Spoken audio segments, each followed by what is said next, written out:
Hi, today we've got a repair video of this NAD D3020 digital amplifier. So this is a hi-fi amplifier and preamp with a Class D output stage, and we've got various inputs, so some analog inputs over here, USB as well as digital, optical and coax, and then we've got the outputs to the speakers. And according to the reviews, this amplifier is supposed to be pretty good, and it is one that I was looking at buying to replace the aging TIAC amplifier that I've got on the lab, which I've noticed has recently started cutting out occasionally in audio. So I was looking for something to replace it, and this one came up on eBay as for parts or not working, with the complaint being that this amplifier wouldn't power up. Now, it did also say that the soft touch coating was super sticky. I'm not sure if before shipping it they removed it with some alcohol, because it's got a really nice finish, no stickiness at all.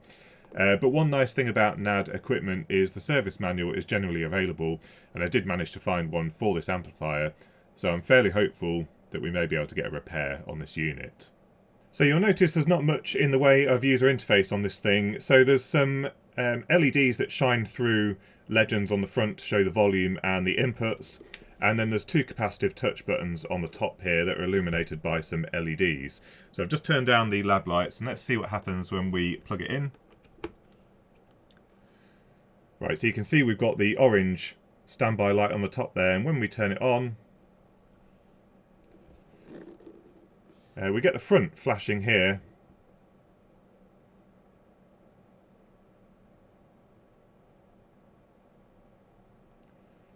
And then we get a red light on the top that then goes back to orange. So certainly the microcontroller in here that's running the thing is getting power, but the moment you try and turn it on, something is preventing it from powering on. So there is a bit of detail in the service manual. Looking at the troubleshooting guide, it gives us some potential hints, but it doesn't say anything about the flashing front panel. But if we follow the flowchart, it says, is the amber LED illuminated? Yes. Can pressing it make the unit work normally? And then we've got no. So it's suggesting we look at power supplies, we look at the protection circuit and the standby control, and maybe some of the things to do with the touch board. Now, I don't think it's anything to do with the touch board, given that the power LED actually works and we're able to start powering it up. So I think we need to have a look at power supplies first of all, and some of the things that could potentially cause a protection event to occur, stopping it powering on. So this video is sponsored by PCBWay, who offer a wide range of manufacturing services for your project, including PCBs from very low cost prototype boards to more advanced PCBs, all the way up to 60 layers, and also with specialist FR4 materials. You can also get your rigid flex PCBs made if you want to make something a little bit more interesting. They also offer a wide range of PCB assembly options. That means getting your PCBs assembled with components on there on both sides of the board, whether they be surface mount or through-hole parts. And they also offer some mechanical services such as CNC machining, 3D printing, sheet metal fabrication, and also when you're making something with a little bit higher volume, you can also get some injection molding done here. So don't forget to visit PCBWay.com. There's a few screws on the back, so we'll undo those.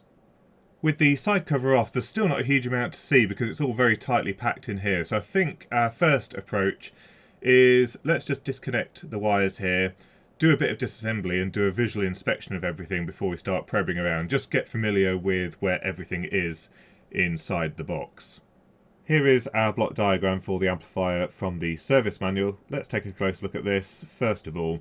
So we've got our power supplies over here on the bottom right, and there's two power supplies in this system, a standby power supply giving 5 volts 1 amp, and then the main power supply which is giving the higher supply rails. The standby supply feeds a 3v3 regulator, and that powers the main microcontroller up here. Then we've also got the 5 volt standby supply feeding a MOS switch, which is presumably controlled by the main micro as well, that then gives us our digital supply rails. And then you'll see up here in small writing there's a 32V5 on line, which presumably powers up the main power supply. So that feeds the amplifier up here from the plus or minus 35 volt rail, but it also feeds these linear regulators that then give us some analog supply, so plus or minus 7 volts. And helpfully they've labelled what all of these sections are powered from. So for example, the volume controller and the low pass filter, here you can see it's powered from the plus or minus 7 volts. We've got some analog supplies like the 5 volt analog over here, and that goes over to the digital audio receiver as well as the digital supplies. So everything is quite well labelled on here. If we then look at the amplifier, at the bottom here we've got a pocket that has the power supply PCB. So this looks like our main high power transformer, and over here is our little 5-volt standby supply. Then if we flip it over, I've taken away one of the PCBs, but what we've got here is the main output board, and then this is our amplifier PCB. And one thing that I do notice is there are a few places where we've got this kind of glue which is known to go a bit conductive over time. There's also loads of black glue all around this output stage on the amplifier PCB, and let's have a look if it is getting conductive at all. So I'm going to try and probe the black goo that's around here. And we're getting sort of low megohms, which isn't necessarily a good sign. It's probably not a problem at this output stage, but that's something to keep in mind for this repair. And yeah, we've got some goo over here, which goes to, I think, a temperature sensor over here. And if we probe that, we're getting sort of low megohms as well. So certainly something to bear in mind when we do our troubleshooting. But yeah, here is our output board. I don't see any glue on this other than on the connectors. And this goes off to our speaker terminals. And then there's this pin header along here, and that goes to the preamplifier board.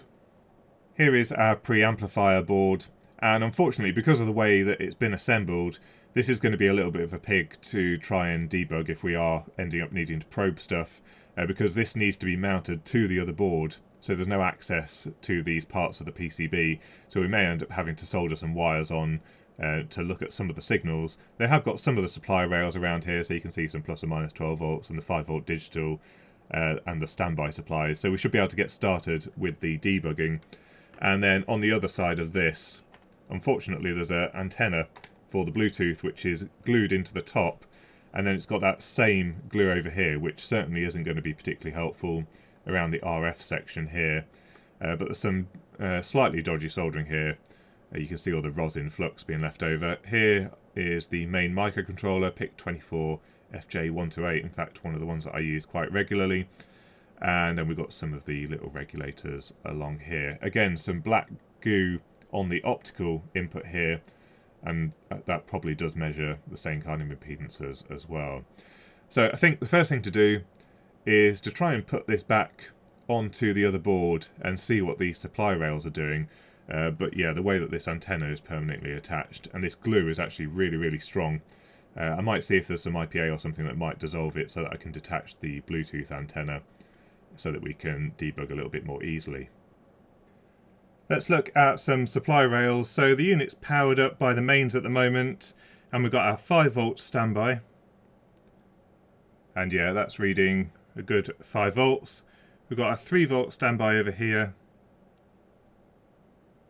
and that's okay there. So what we've confirmed here is we are getting power from the standby power supply, and we've got our 5VS and our 3V3S. Next, let's have a look at the 3V3D, which I think is switched on by the main microcontroller when we try and power it up. So we've got 3V3D just here, and that is off. And I'll try turning it on with the touch button. And we've got 3.3 volt supply there. So we're getting our 3.3 volt digital supply. And then if we go back to the power supply diagram, we've got our plus and minus 7 volts and a 5 volt analog, which is coming from the 7815 and 7915 regulators that are coming from the main power supply. So let's see if we've got either of those in place. So we've got plus 7 VA and minus 9 VA here, so I think this is our plus 7 volt supply. And again, we'll turn it on, it's gone back into standby. And we're flashing at the front, but there's nothing there. What about on the minus supply? Nothing there. Have we got any other power supplies on this PCB? We've got a plus 12 volts over here. and we're getting nothing on the plus 12 volts either. So we're starting to get some clues here. So at the moment what we've seen is that the standby supply is working correctly, but the main power supply does not power up. Now we've got our 5 volt standby supply on the microcontroller board just here, and when we press the touch button on the front to power up the amplifier, that enables the 5 volt digital line. So that's what we've got here, and then there was a further regulator which gave us our 3.3 volt digital line over here. So we know this is all working properly because we had a 5 volt digital and a 3.3 volt digital when we press that button. That is controlled by this device just here, just a transistor, and that's driven by the main microcontroller with this 5 volt enable line, and that comes all the way down here and it appears on this pin just here, so RC13 on the PIC micro.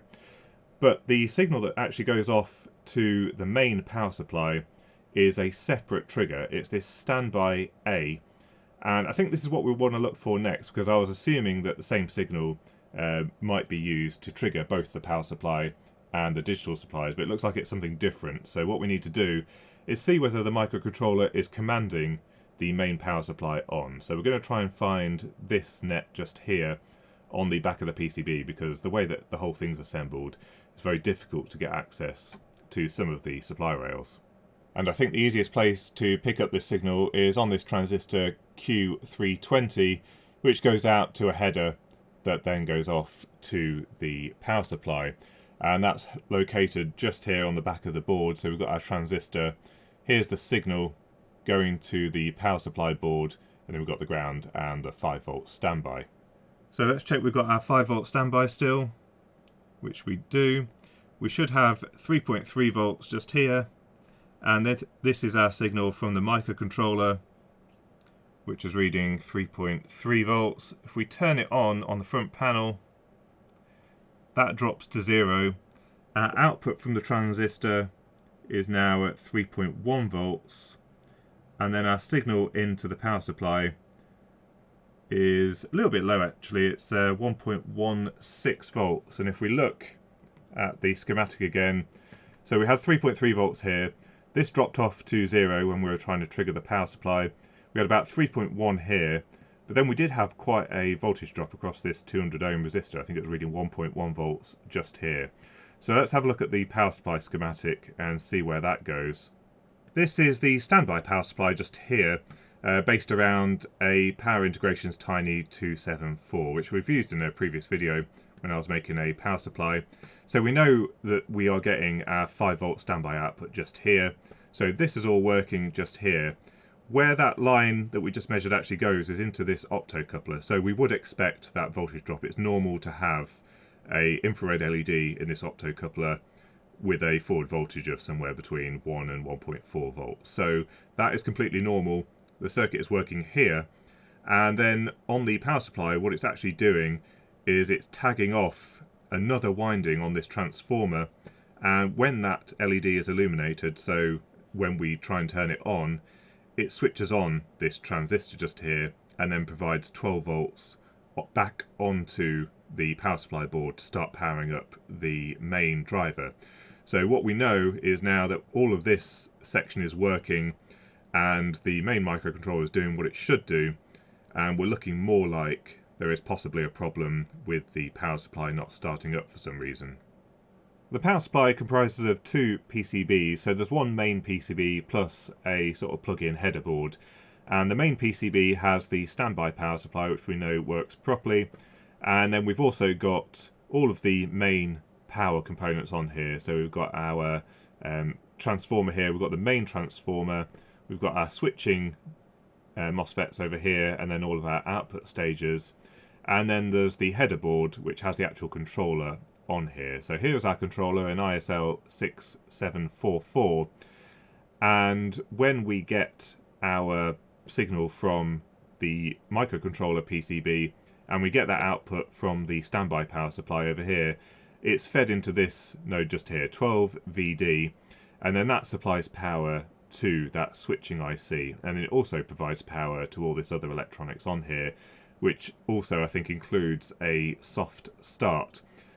So you can see here we've got this optocoupler that's being driven by these op amps over here, and that drives this node just here. Now I'm not 100% sure if there's an error in the way that they've drawn the schematics slightly, because we've got our main capacitors across here, and this triac only seems to be connected to these resistors here. I'm not sure if that's an error in the diagram.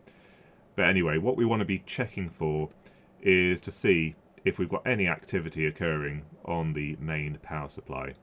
Now I've just pulled off the connectors. These were glued in, so a bit tricky to get out. This is the 35 volt supply to the amplifier, and then we've got the, I think it's 15 volt supply to the output board and the preamp.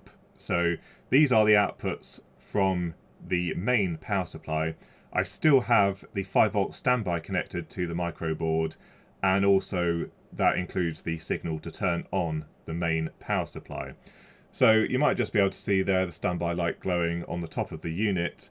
And what I want to do is see if we get any signs of life from the power supply with everything else disconnected, because what could be happening is, for example, the Class D amplifier could have shorted transistors, and that would prevent the main power supply from starting up at all. So let's try and get the probes on here. This is the 35 volt supply. So we've got 2 ground, 2 35 and 2 minus 35s. Let's see if I can just get those onto there. And then let's turn it on. And we've still got the same flashing panel on the front, but absolutely nothing happened just there. Let's do it again. And we'll check the other outputs. No, nothing, nothing, nothing, nothing, nothing. And we'll also just check the 15 volt supply. So turn it on again. And do we get anything here? No. So the main power supply isn't trying to start it at all. So now I think what we can do is take the power supply out. I think we've pretty much eliminated anything wrong with the actual amplifier itself. So let's disassemble the power supply and see if we can troubleshoot that. Well, this thing hasn't really been designed for serviceability. In order to get the power supply out, you have to get the back panel off, and you also need to undo those 4 screws. The amplifier board is in the way of those 4 screws. To get the back panel off, you have to take the preamplifier board out, and by that point you've pretty much disassembled the whole thing. But that does give us an opportunity to clean up some of the dust and everything. And I think, especially on the amplifier PCB, I'm probably going to try and clean off all of that gunk, because if you have a look in there, you can see possibly that gunk might be starting to corrode some stuff just around there. You can see near those ferrites, there's something going on there, some kind of reaction. So maybe it'll get stuck in the ultrasonic bath, or maybe I'll just try and clean it off, see if I can scrape the gunk away, given it started to go a bit conductive. That's the bottom of the PCB. And this amplifier is the Class D amplifier that's made by Hypex, which are apparently one of the market leaders in audiophile style Class D amplifiers. I'm not sure if it's been designed in conjunction with NAD or whether they've just taken an off-the-shelf module, but this is supposed to be pretty decent in terms of its performance. And then we did see the preamplifier board before, which has some of the voltage regulators on there, so that's where our 7815 and 7915 linear regulators are, as well as a few of the other adjustable regulators, so the LM317 and there's the 337 the other side for the plus or minus 7 volt rails. And then that's the back of that PCB. Just a little bit of solder flux around the soldered connections that were done by hand. The power supply is very tightly packed together, which I think is going to make debugging a little bit tricky, because this is the riser PCB that I was talking about that has the controller IC on it. So I think the strategy we're going to have to take is to see if we can see what's going on the main PCB, and if we're getting no sort of drive signals to the switching transistors up here, then we need to have a look and see if we can remove this controller PCB and troubleshoot it without it being attached to the main board.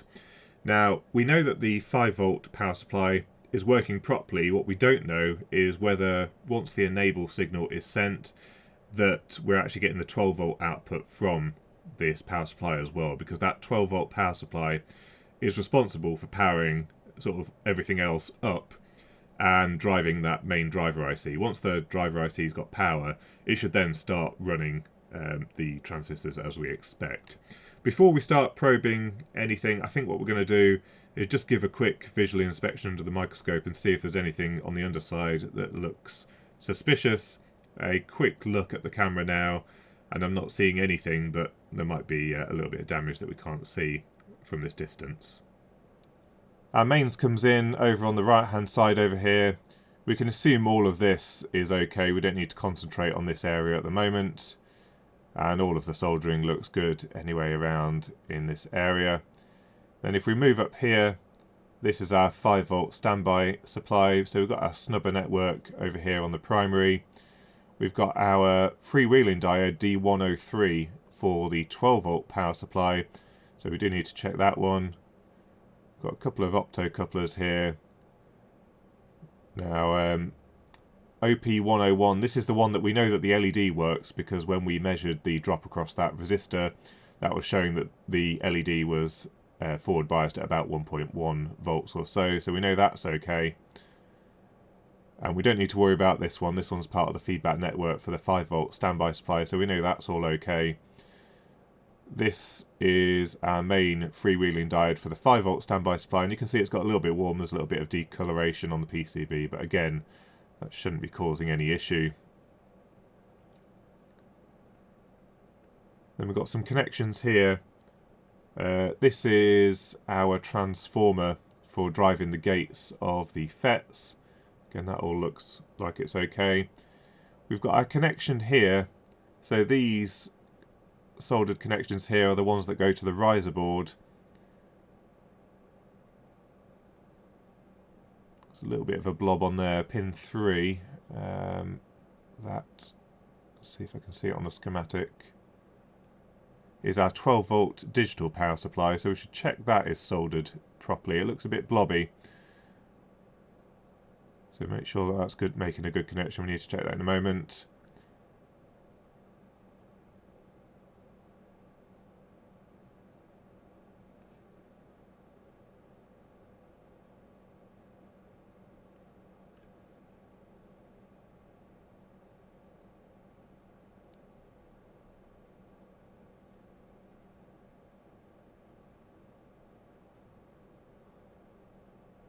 That one's a little bit suspect, I'm not sure what that component is just here.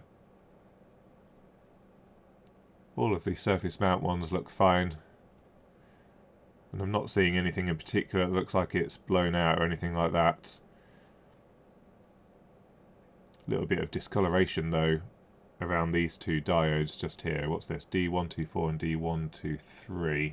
D123 and D124, that is the switching diodes for the 15 volt power supplies, and then we've got our outputs here for the 35 volt power supplies. Our power supply is a full bridge converter, and we've got a little ISL switching IC on the riser board, and that is providing an AC waveform into this transformer here. So it's got a little H bridge in it, which is providing a switching waveform of alternate polarity into this transformer here.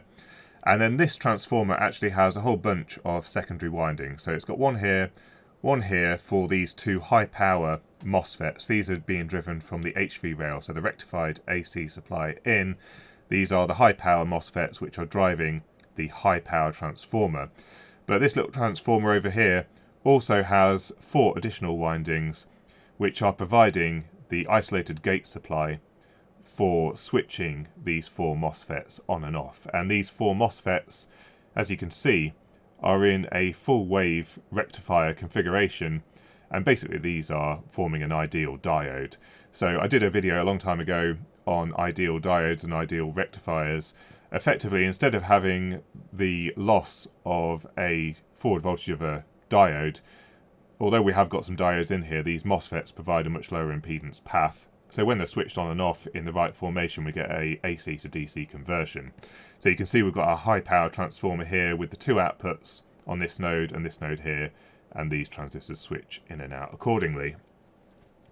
To get feedback, we're actually using current feedback here. So you can see there's a couple of resistors just here which are providing the feedback to the switcher IC so that it can adjust its switching waveform.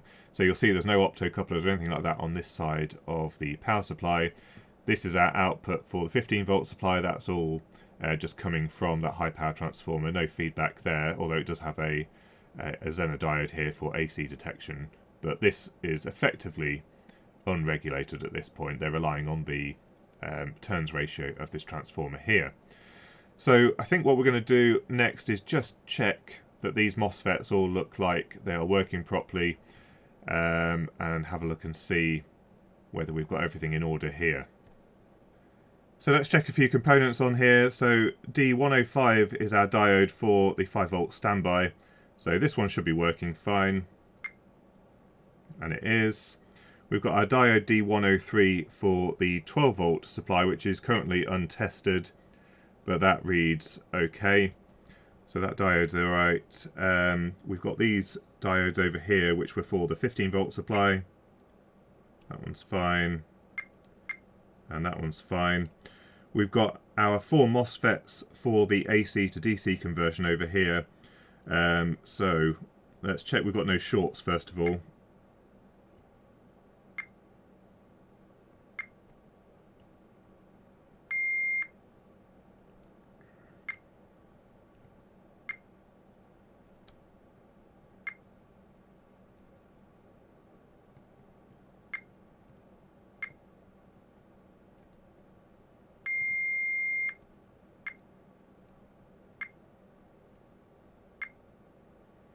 And then I think our drain and source is these 2 pins typically on the MOSFETs, so we should get a diode drop across here.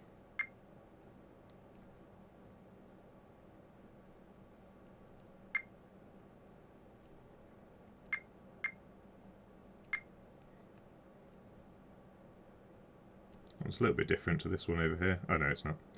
I must have been shorting across 2 pins. 1.129. 1.129. So those MOSFETs all seem okay at the moment. So let's just give some of these components around here a little bit of a check. So we've got our diodes here. 0.6, 0.6, 0.6, and 0.6. So they're okay. Let's check these transistors aren't shorted.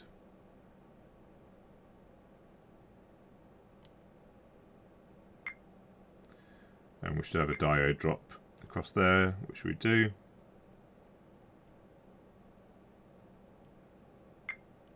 And the same thing just there. Let's double check our MOSFETs once again.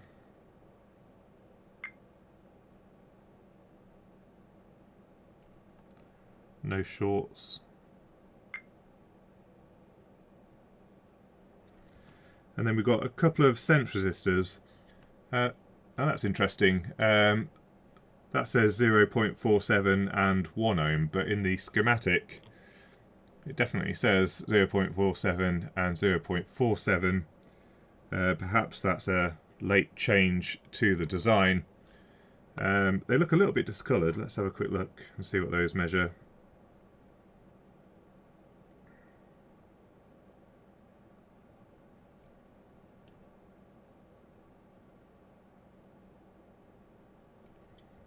Are they open circuit?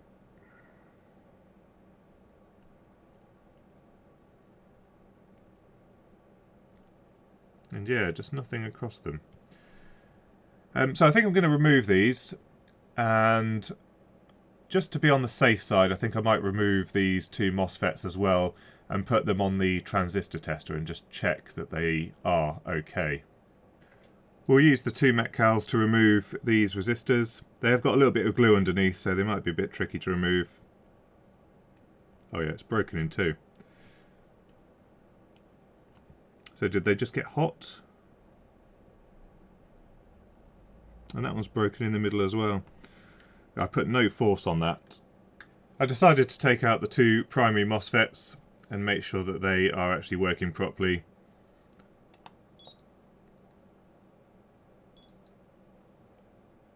I've got an N-channel MOSFET, VGS on 4.29 volts.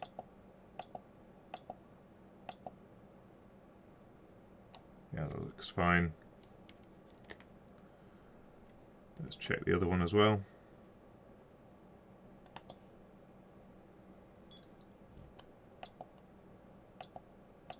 Yeah, so the two MOSFETs are fine. So it does look like it may just be the two current sense resistors. What we might just quickly do is get the LCR meter and just check that the windings aren't shorted or anything like that. We can probably only test the primary here because the secondary outputs, which are these three over here, are still connected to the MOSFET, so the readings will not be correct. But we are driving these outer two pins just here, and we're reading 2 millihenries or so, which sounds pretty reasonable. Certainly not a dead short anyway.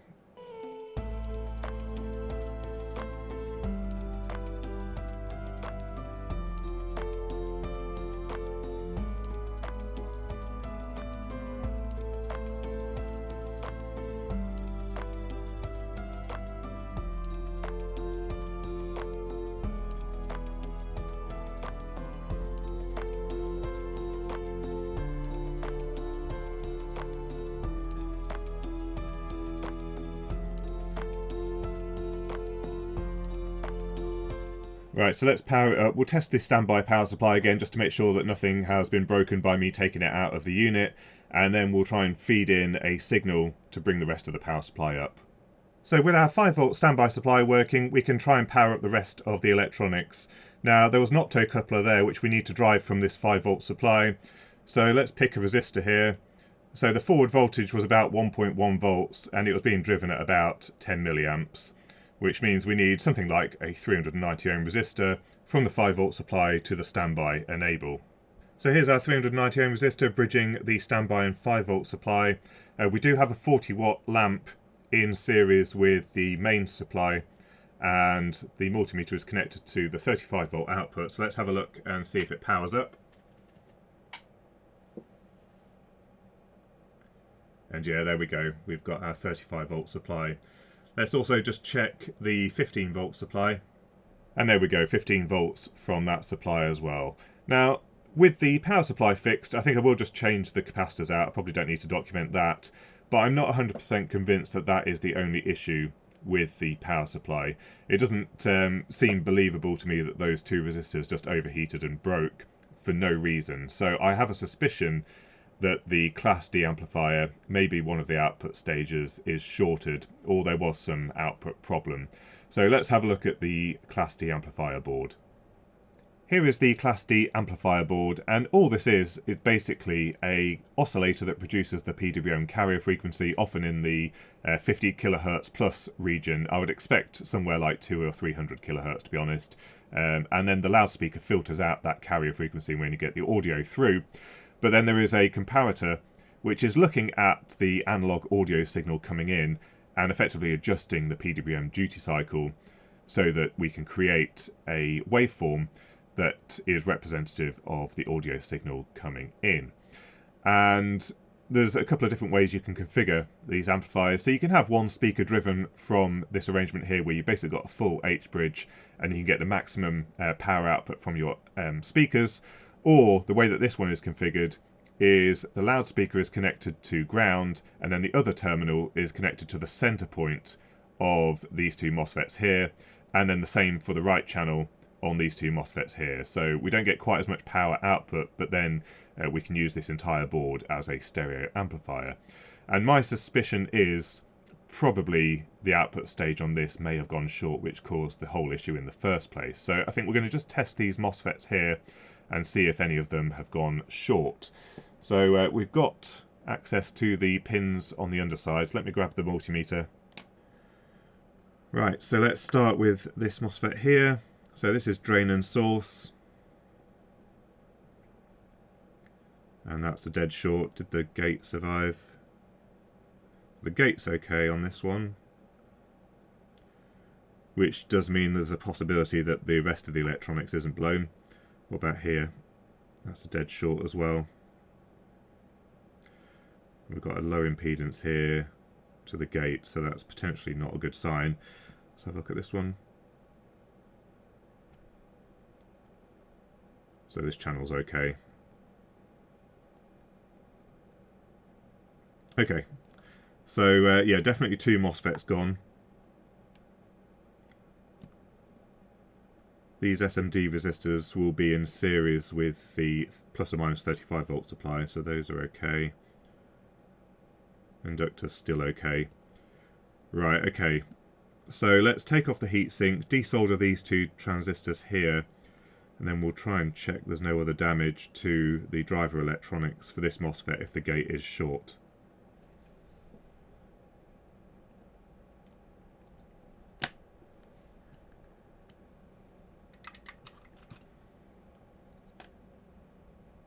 I've taken off all of the MOSFETs for now, so I can do a comparative measurement between the 2 channels.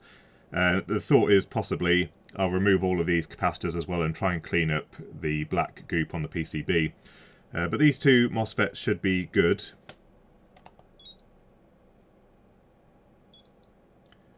And yeah, so it's picked up an N-channel MOSFET just fine. Let's check this one. This one should be good as well. That one's okay. And then we should have 2 faulty ones over here. If they're not faulty, then there's something shorted on the PCB, obviously. Red and blue leads shorted. So that's the drain and source shorted on this one and the gate okay. That's what we measured on one of them. Let's see what the other one says, because it did look like a short to the gate on the second transistor that we tested.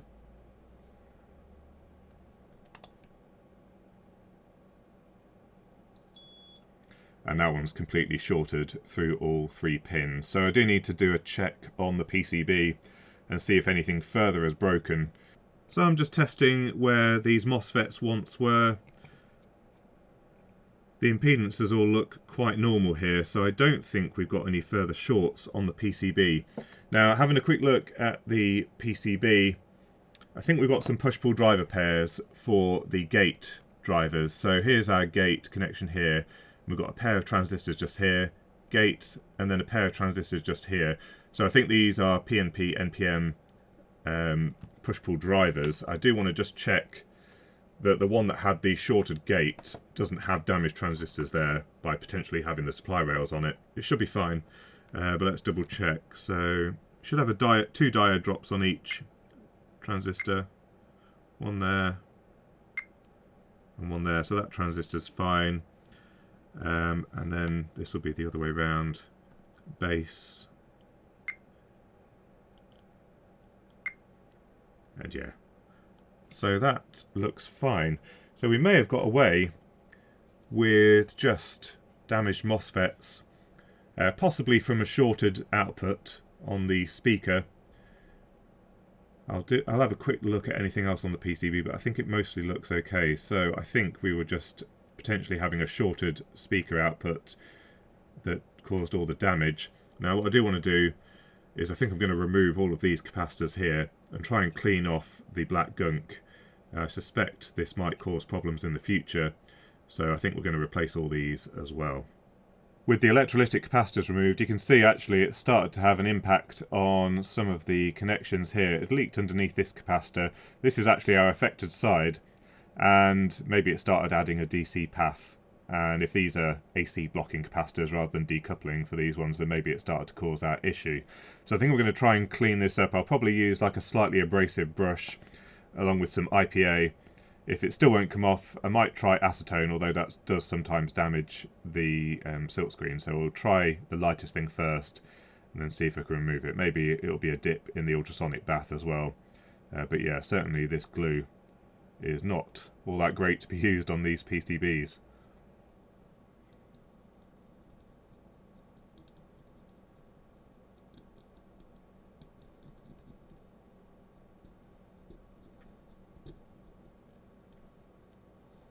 So there's definitely a bit of corrosion caused by this stuff. I'm trying to be really gentle here without scraping the PCB too much, but I've got to get it off as much as possible. In fact, that's not too bad underneath.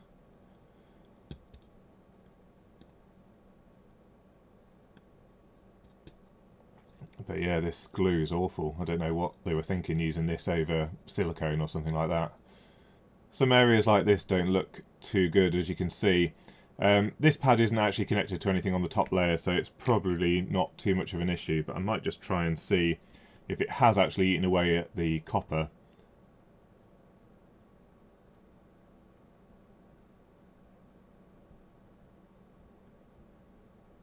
Looks like the copper pad's gone. Yeah, that's FR4 material underneath there, so that's not great. Got a little bit of damage here, I think, to these wires. I need to check these are still okay. I don't want to do any more damage, but we may have to try and link those out. Let's have a look. It's next to C30 and 47. Which it looks like might be under these resistors, unfortunately. There's 4 tracers coming in here, but 1, 2, 3 tracers coming out, so I think there might be a wire underneath here.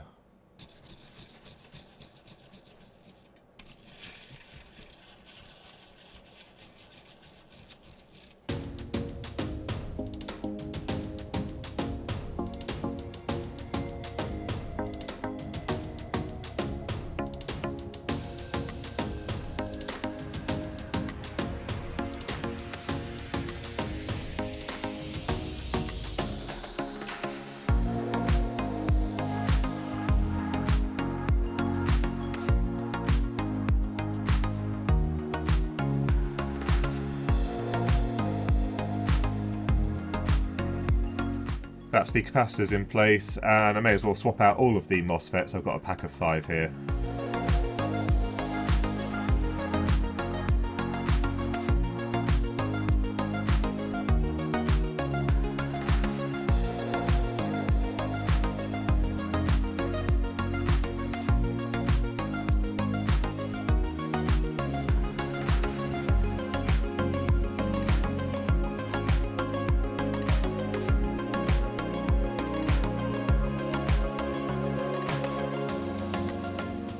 Those wires were underneath the 2 largish SMD resistors, and it looks like it's bridging the 35 volt rail over to this R84 over here, and then there's another one here bridging the minus 34 volts, I think it is, and that one goes down to R55 from what it looks like. So I'm just going to check the continuity of these. So first of all, we've got this one here onto R84, and that one's okay. And then this one, which I think, if I remember, looked a little bit worse actually. That one's going down onto here. Oh, and that one is actually open circuit from what it looks like. And in fact, testing on the other channel, we've got the same issue. So here's our 180 ohm resistor. It's okay there, but we're not getting continuity onto this via here. So it looks like we've got the same problem on both channels. So I think we're going to have to do a little wire mod on both of these to reconnect these resistors back to the supply net.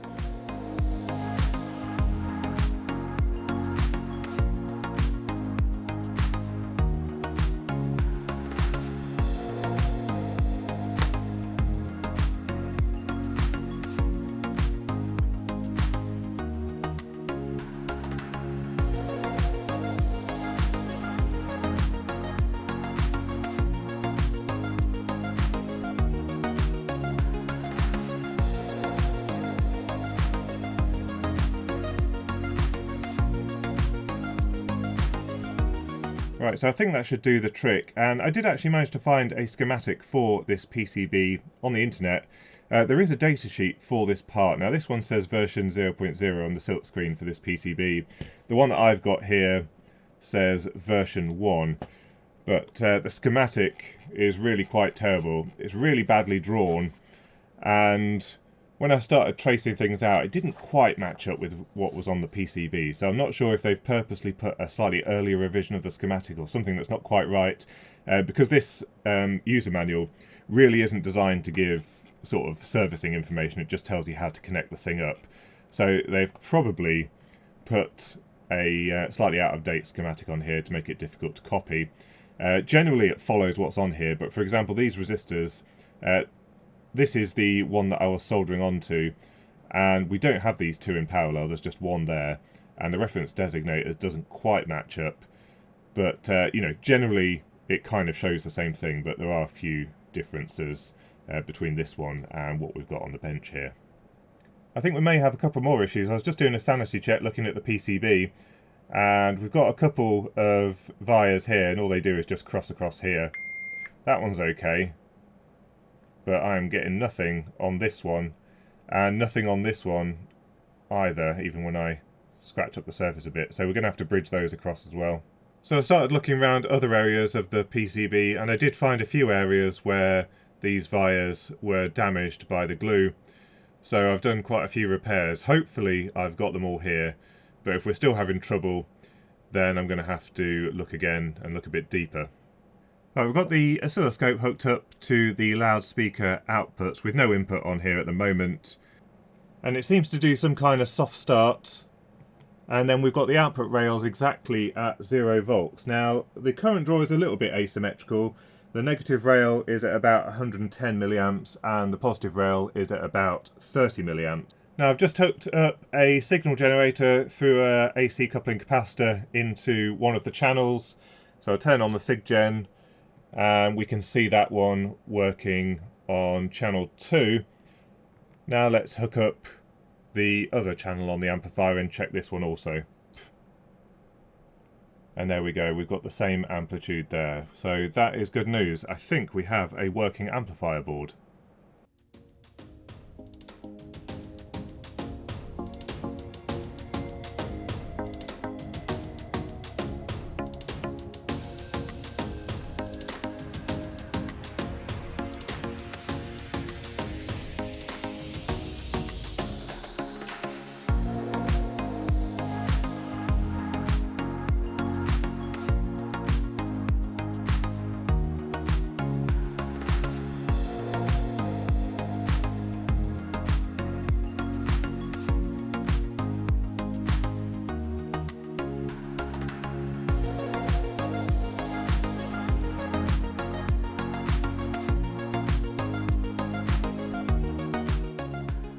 So we've got our 5 volt standby, and let's try turning it on.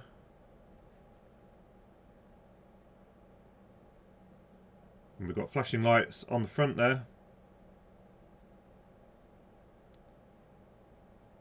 And that's a good start. Let's see if we can switch source. Yep. And volume control. Alright, that's nice. It kind of PWMs the LEDs at the front here as you increase the volume. So let's just make sure we haven't got DC on these before I blow up some speakers.